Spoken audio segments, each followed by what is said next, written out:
Foods Market was cheaper than going to the grocery store. I once lived in an area where Whole Foods Market was. I want to add on to what she had to say, and then I'm going to take my ass to sleep. Every Thanksgiving, this memory comes to mind, and I just want to add on to it. When I was a little girl, I lived in the hood, the slums. I lived on the west side of Tuscaloosa, Alabama. For those of you who don't know, that is where the University of Alabama is. When y'all go to Tuscaloosa, y'all straight to the University of Alabama. Most of Tuscaloosa is in poverty, especially the west side. Even though we lived poor, we were rich, and this is what I'm explain to you. When I was a little girl, on Thanksgiving, and I remember this every year on Thanksgiving, we had a tradition. All the kids would get buckets and go outside, and we would go and pick pecans. Every other house had at least 2 or 3 pecan trees.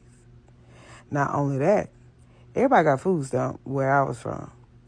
Everybody had a lady that lived across the street that cooked food. So we didn't go to the fast food place because where I was from, we had a lady named her name was Miss Geechee. And she had Geechee burgers. So she made hamburgers, and since her name was Geechee, we would call her Geechee. We was go get a Geechee burger or a Geechee sandwich or bebops or candy and stuff like that. Also, when we used to walk home from school, we didn't have to, when we walk home from school, when you walk through the pathways, you had blackberries, you had raspberries. In my house, I used to live right off the. I lived all over the west side. We always got kicked out of our house. We couldn't pay rent. And one house we lived in was right next to the train track, right next to the bottom. There is a place called the bottom, where we had shotgun houses. Those shotgun houses was like literally a shotgun house. If you stand at the front door and you point a shotgun in the back, it would shoot straight out the back door. So we stayed in one. Ours was a little bit remodeled, but it was old, but we added more rooms onto it. Where we live, we had 17 plum trees. Plum. And the plums was so big, they was big as oranges. But they used to bring fruit flies. So everybody in the neighborhood, my mama used to encourage everybody in the neighborhood to come to our house and get the plums, because it used to be we used to have so many flies and fruit flies. So we would so all the kids, in the summertime, used to come to my house and get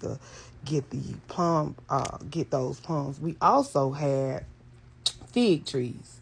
My grandma had fig trees. So if you wanted to snack and you wanted to go outside, you would go outside and you would get a fig tree.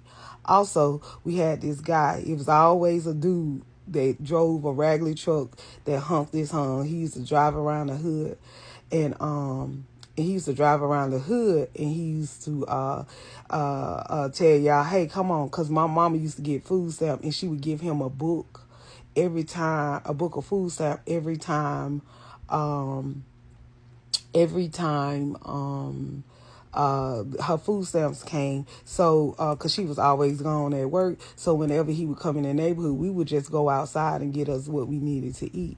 That man that had that fruit, he lived down the street from us, and he grew all his produce in his backyard.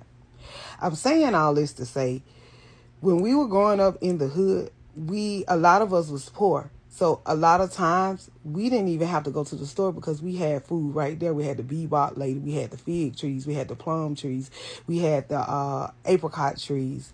We didn't even have sometimes we didn't even have to go to the grocery store. On your way walking home from school, you had raspberry, blueberries. Now in the store, a small carton of raspberries like this is $10. Pecans is $19. We had all of this shit in the hood. When you went to the suburbs, they didn't have that.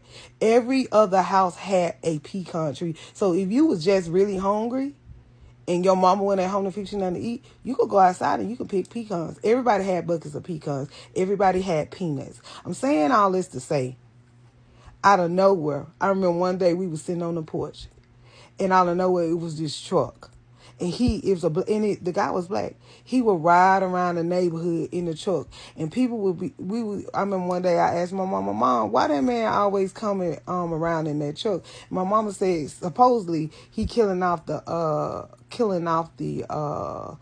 to be killing the insects and the mosquito. And I said to myself, I was like, if you want to kill something, come kill these damn roaches. You will spray for mosquitoes, but you won't spray for the roaches, because everybody had some kind of fucking rodent in their house, either rats or roaches. And I said, Mama, that don't make sense to me. I said, why would he spray for mosquitoes and not spray for the roaches? My mama said, because 9 times out of 10, that shit ain't for insects. It's probably for to kill us. It probably to kill us. She said it just like that. When I got older, I married really, really young. So I married around by when I was like 19, turning 20, and I left. When I came back to the States 13 years later to come home to my mom, because I stayed gone the whole time, it was no more fig trees. It was no more blackberries, no more strawberries, no more plums. None of this in the neighborhood. There was no more Miss Geisha, because they shut her down, saying that it was unhealthy. The fruit man that used to sell his fruit and grow his watermelons and his peaches and his pears in the back of his yard, he was no more, because they either it stopped growing. I'm telling y'all this. We had all our shit for free, and they killed it, and we had it in the hood. They did not have it in the suburb because it was not aesthetically pleasing.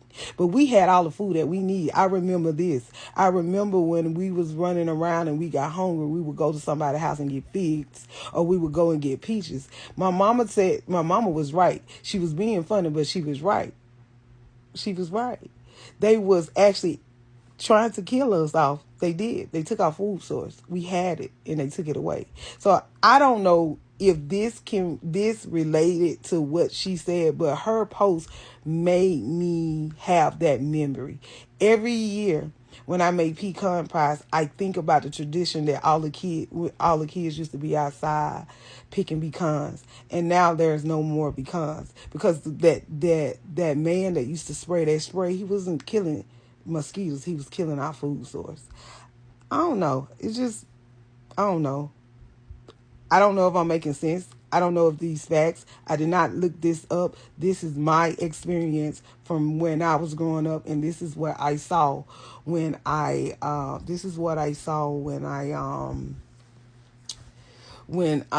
came back.